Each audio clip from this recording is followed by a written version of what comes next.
So mao ni ang Tumari Waterfalls. Taas jud kay siya, taas kay glabay sa tubig.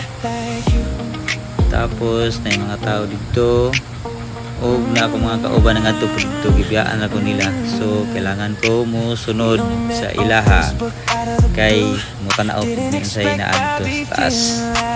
So kini area medyo ingat-ingat po diri kay slippery man, kay magagawin na bato, matamakan, mag-slide. So dugi ingat lang.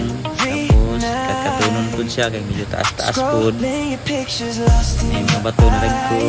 Ato yun sa katon. Ngita gid mi lisod diri. Nga kuan gid naga-adventure gid mi daw kunuhay diri. Kunuhay lang. So nindot kay siya, mura po siya nagaulan, naghangig tubig, nagagas-agas sa mga bato. Suluoy kay akong cellphone na ni basa-basa. So mao ni ang waterfalls, nindot kay tanaw, no? Mingaw na kay sa baba, wala nang galigo. So nice kayo. Diri makita ako mga matsong kauban. Para isa, matso kayo, isa mga matso, pag-isal kayo mo. Tapos naa si Inday, nakauban ako. Kaway-kaway Inday.